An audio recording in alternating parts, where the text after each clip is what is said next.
So since we already read Psalm 50, I'm not going to read it again. The reason why I chose Psalm 50 for our exhortation today is because of verse 21 on Psalm 50. It says, "These things you have done, and I have been silent. You thought that I was one like yourself. But now I rebuke you and lay the charge before you." So we know as a church, we are going through this year from the beginning, we're going through a time of fasting and seeking the Lord. Some of us are reading this book called Knowledge of the Holy. It's a very small book, and some of us have been reading it, and it's written by A.W. Tozer. It's interesting that Tozer says, what comes to our mind when we think about God is the most important thing that defines us. Amen. So if, and he goes to the extent to say that if he were to come and ask you about what comes to your mind when you think about God, he can, more or less certainty, he can predict your spiritual future. It's that important. Your spiritual future hangs on the question, what comes to your mind when you think about God? Yet, in verse 21, God says, "You thought I was one of you. You thought that I was like yourself." Somebody wise once said, a crazy behavior is doing the same thing in the exact way and expecting a different result. And we have all had experiences of how we have been stopped in our tracks and we say, "But I really thought." And this is something that is very common in our house with 4 kids, and we go back and forth on different rules, and sometimes we confuse them as parents, and we hear this from the back of the car or from the house. I really thought. And you can fill in the blanks, but I really thought. And that's what God says in this verse. Since I kept silent, you thought that I was one of you, or you thought that I was one like yourself. A little bit of background on Psalm 50. Psalm 50 was written by Asaph. It was used in worship, probably during a festival during which the people renewed their covenant, and it's more appropriate to us, all the more appropriate to us because we are starting this new year and we are renewing our the ways with which we can know God. And so I thought, it is appropriate that we do Psalm 50. Psalm 50 begins with God revealing his name 3 times in the first sentence, or I can say the first phrase, 3 times. It goes like this. It says, "Mighty One, God, the Lord." In Hebrew it is El, Elohim, Yahweh. 3 times he reveals his name. And we know by experience that after the revelation comes a time to know him, and then comes judgment, right? So with every revelation, there is a responsibility. And so in this chapter, the psalm is divided into 2. After God is found revealing himself, there is something that he does. He calls all the people together to witness something. Now the scene or this event is taking place in the heavenly courtroom. And he's calling all of the earth to witness how he is going to make people or judge people for their responsibility of his revelation. And this psalm can actually be divided into 2. The first part is God dealing with the righteous. The second part is God dealing with the wicked or the unrighteous. Now when God is dealing with the righteous, you need to understand that this is a group of people who are obedient, who are righteous, who are experts at the letter of the law. They know their law in and out, and they come with their sacrifices. Yet we see God using words like, what do you think about, it is if you paraphrase it, it is like, for every beast of the forest is mine, the cattle on 1,000 hills. So God is repeatedly asking this group of righteous people that if I were angry, I would not tell you, for the world is mine and all it contains. You know what God is dealing with here? Formalism in worship.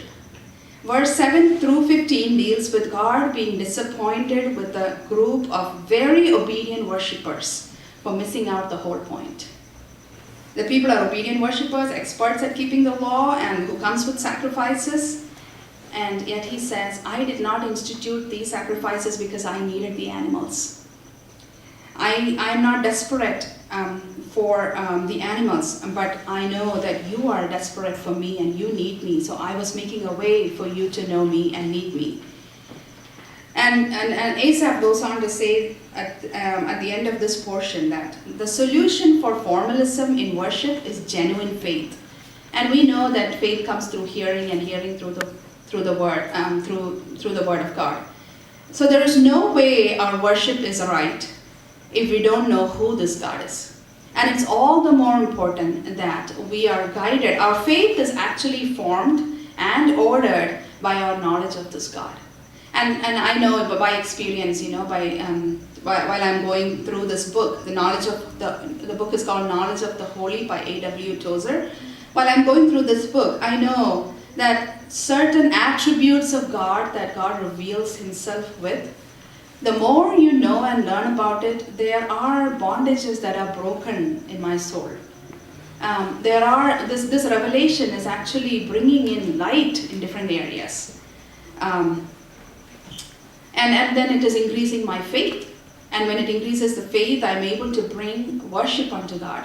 And Asaph says that in verse 14, as though this is a solution, he says, offer to God a sacrifice of thanksgiving and pay your vows to the Most High. So God is saying, here am I, experience me. You need an answer to prayer, you call upon me in the time that you need me, and I am going to show you. And after you experience me, after we experience God, what do? We come with thanksgiving. That is what God considers as true worship. So God is saying, you call upon me in your need, you ask me, and I'm going to come and show myself to you. And after you experience that, and after you get that, you come with thanksgiving, and that's the worship that I need. So that's the first part. God is dealing with formalism in worship. The second part of the psalm, God is dealing with hypocrisy. There's a group of people who are wicked, and to them God says, you are a group of people who says that you have my covenant in your mouth, you say that you know my statutes, yet your heart is so far from me. You hate my discipline, you cast my words behind you. So these are a group of people who profess faith but hate God's instruction. And he gives several examples of these kind of people. They sit with they sit with others, and their mouth are loosened in evil, and their tongues frame deceit. This is a group of people that allow others to influence them, and they lose their foothold. Why did they do it? Because they forgot God. They thought God was like them. Because God was silent, they thought he is one of them. And this is why all the more we need to know God, and our faith need to be ordered by the knowledge of the Holy. So I said there are two groups of people God is dealing with. The first group is the righteous, and the second group, and God is dealing with their worship. The second group is the unrighteous, and God is dealing with the way they are living. So God is actually saying there's a vertical way, you need to come right before me. There's a vertical and there's a horizontal. You need to be right with people too. You need to have a right relationship with people too. And Jesus said that all the law can be summarized into in loving God, in loving man, in loving your neighbor. And sometimes, it is appropriate that when we have problems with people, we need to ask ourselves, how is our relationship with God?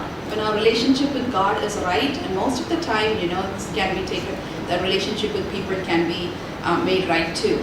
So knowing God is critical in worshiping Him properly. And worshiping God is critical in loving people right. So you see how in both the scenarios, the answer to this problem is one group of people don't know how to worship God the right way, the other group of people don't know how to live the right way. In both these areas, what is critical is knowing God. The knowledge of God will order everything right, and so you have your vertical, your relationship with God right, and then you have your horizontal, your relationship with people right. Just like how the cross has two pointers, right? One pointing up, which focuses your relationship with God, and the other pointing to the side, the horizontal that focuses on your relationship with people. And all of this is amazing that it can all be ordered right by getting our knowledge of God correctly, getting the correct knowledge of God, so that He may not have to come and say, because I was silent, you thought I was one of you.